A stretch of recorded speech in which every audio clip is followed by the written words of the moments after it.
નમસ્કાર વિદ્યાર્થી મિત્રો, વર્લ્ડ ઇનબોક્સની યુટ્યુબ ચેનલમાં આપ સૌનું હાર્દિક સ્વાગત છે। તમને લોકોને ખ્યાલ હશે કે ભાઈ આપણે એક યોજનાઓની સિરીઝ ઉપર કામ કરી રહ્યા છીએ। દરરોજ એક યોજનાનો વિડીયો લેક્ચર વર્લ્ડ ઇનબોક્સની યુટ્યુબ ચેનલમાં અપલોડ થાય છે। તમને એમ થાય કે તમારે બધા લેક્ચર જોવા છે તો એનું પ્લેલિસ્ટ તમને આ લેક્ચરના ડિસ્ક્રિપ્શન બોક્સમાં જોવા મળશે। કરંટનું પણ પ્લેલિસ્ટ તમને આ લેક્ચરના ડિસ્ક્રિપ્શન બોક્સમાં જોવા મળશે અને એ સાથે વર્લ્ડ ઇનબોક્સનું એક નવું ઇનિશિયેટિવ જેનું નામ છે મિશન વિજયી ભવ, તો એનું પણ પ્લેલિસ્ટ તમને આ લેક્ચરના ડિસ્ક્રિપ્શન બોક્સમાં જોવા મળશે। તમે લોકોએ જીપીએસસીની પરીક્ષા આપી હશે તો જે લોકો વર્લ્ડ ઇનબોક્સની ચેનલ પર આપણા કરંટના લેક્ચર રેગ્યુલરલી જોઈ રહ્યા છે તો એને ઘણા બધા સવાલ સીધા આવડી ગયા છે। હું અવારનવાર લેક્ચરમાં કહેતો રહેતો હોઉં છું ભાઈ અહીંયાથી તમે એટલું કામ કરી લેશો તો તમારું કામ થઈ જશે, તમને તરત પ્રશ્નો ત્યાંથી પકડાઈ જશે। તો આવું જ આપણે કંઈક કામ કરવાનું છે। તો આજે આપણા લેક્ચરમાં જોઈએ ખૂબ જ મહત્વની યોજના પીએમ પોષણ યોજના। જો અત્યારે જીપીએસસીની પરીક્ષા 8 જાન્યુઆરીએ લેવાની તો એમાં કયો સવાલ પૂછાણો? સાંસદ આદર્શ ગ્રામ યોજનાનો સવાલ પૂછાણો। તો આપણું કંઈક એવું જ આયોજન છે કે ભાઈ આવનારા સમયની અંદર આપણી પરીક્ષાઓ ત્યાં સુધીની અંદર આપણે મોટા ભાગની એવી મહત્વની યોજનાઓ છે એને આપણે લઈ લઈએ। તમારી લોકોની કમેન્ટ્સ પણ આવતી કે સર થોડીક નવી યોજનાઓ ભણાવજો। તો જો નવી યોજનાઓ તો આપણે કરી રહ્યા છીએ, જેમ કે પીએમ પોષણ યોજના આ લેટેસ્ટ યોજના નવી યોજના છે, પણ જૂની યોજનાઓ પણ પૂછાઈ રહી છે તો આપણે એના પર પણ ભાર મૂકવાનો છે। મેં તમને વાલી દીકરી યોજના ભણાવી। બીજું તમે પ્લેલિસ્ટમાં જોશો એટલે તમને સતત યોજના જોવા મળશે। કમ્પ્રેસ્ડ બાયોગેસ માટેની યોજના, સતત યોજના, તો એ સીધો સવાલ તમારી પરીક્ષામાં આવ્યો, રાઈટ। તો આ પ્લેલિસ્ટ આપણા માટે એટલું ઇમ્પોર્ટન્ટ છે કે જેનાથી સીધો સવાલ પરીક્ષામાં આવવાનો છે અને ખૂબ નાના વિડીયો 5-7 મિનિટના વિડીયોની અંદર આપણને જોવા મળશે। આપણે જોઈએ આ લેક્ચરની અંદર જોઈએ પીએમ પોષણ યોજના। તો પીએમ પોષણ, તો પહેલા તો આપણે એનું પૂરું નામ યાદ રાખવું પડશે કે ભાઈ આ પોષણ યોજનાનો અર્થ શું, એનું પૂરું નામ શું। બીજી એક આવી યોજના, બીજું એક આવું અભિયાન છે જેનું નામ છે પોષણ અભિયાન। જો યાદ રાખજો બંને જુદા જુદા છે, આપણે કન્ફ્યુઝનમાં રહેવાનું નથી। હમણાં તમને આખો મુદ્દો ક્લિયર થઈ જશે, બરાબર। જોઈએ આપણે તો કે સપ્ટેમ્બર 2021માં યોજના લોન્ચ કરાયેલી, એટલે મેં કીધું કે થોડીક નવી યોજના છે। સાંસદ આદર્શ ગ્રામ 2014ની યોજના છે, બરાબર। સપ્ટેમ્બર 2021માં પીએમ પોષણ યોજના લોન્ચ કરવામાં આવી જેનું નામ છે પ્રધાનમંત્રી પોષણ શક્તિ નિર્માણ। તો પ્રધાનમંત્રીનું શોર્ટ ફોર્મ પીએમ, પોષણમાંથી પીઓ, શક્તિમાંથી SHA અને નિર્માણમાંથી N, એવી રીતે આ પોષણનું નામ કરવામાં આવ્યું, આવી રીતેનો સ્પેલિંગ બનાવવામાં આવ્યો પોષણ, એટલે કે પીએમ પોષણ યોજના, પ્રધાનમંત્રી પોષણ શક્તિ નિર્માણ યોજના। હવે આ યોજનાનો ઉદ્દેશ્ય શું રહેલો છે કે સરકારી અને સરકાર દ્વારા સહાય પ્રાપ્ત જે શાળાઓ છે ત્યાંના બાળકોને ગરમા ગરમ ભોજન પૂરું પાડવું, ફૂડ પૂરું પાડવું। તો તમને એમ થાય કે એવું તમને મળતું જ હતું, જે લોકો જે પ્રાથમિક શાળાની અંદર ભણ્યા છે, સરકારી શાળામાં, એને ખ્યાલ હશે કે આપણને મિડ ડે મીલ મળતી હતી। જો અહીંયા લખેલું છે મિડ ડે મીલ, તો બસ બીજું કંઈ નથી, નાના બાળકોને જે મિડ ડે મીલ આપવામાં આવતી હતી એના જ ભાગરૂપે એ મિડ ડે મીલના બદલે જે યોજના અત્યારે બનાવવામાં આવી છે એનું નામ છે પીએમ પોષણ યોજના। તો પહેલો મુદ્દો તમને ક્લિયર થઈ ગયો તો કે હા।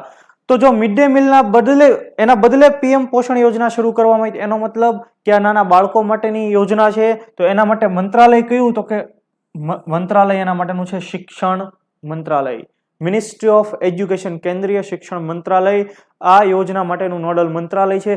અત્યારે આપણા કેન્દ્રીય શિક્ષણ મંત્રી કોણ છે તમે લોકો કમેન્ટ બોક્સની અંદર કમેન્ટ કરજો। તો તમને તરત પીએમ પોષણ યોજનાની સાથે તમને પોષણ અભિયાન પણ યાદ આવે। તો જો તમને હું બંને વચ્ચેનો ભેદ અહીંયા સમજાવી દઉં।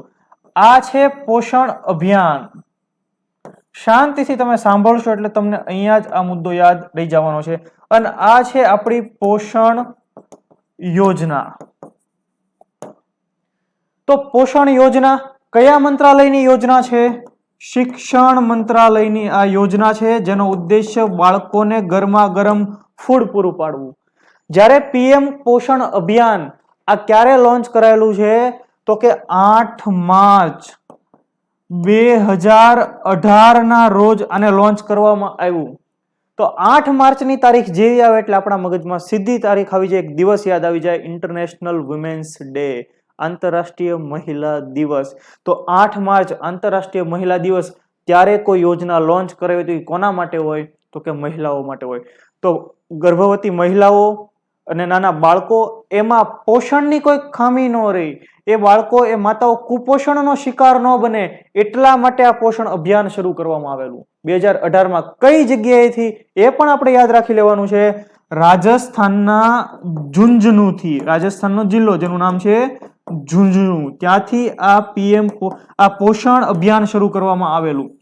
તો બંને વચ્ચેનો ભેદ તમને સમજાઈ ગયો કે પોષણ અભિયાન 8 માર્ચ 2018 રાજસ્થાનના ઝુંઝુનુથી, કે મહિલાઓ બાળકોની અંદર પોષણનો અભ્યાસ, કુપોષિત ન બનવા જોઈએ, કુપોષણનો શિકાર ન હોવો જોઈએ, નહીતર શું થાય કે વિકાસ રૂંધાઈ જાય, બાળકોની હાઈટ નાની રહી જાય, એનું જેટલી ઉંમર હોય એ પ્રમાણે એની હાઈટ ન હોય, એનું વજન ન હોય, એટલા માટે આ પોષણ અભિયાન છે.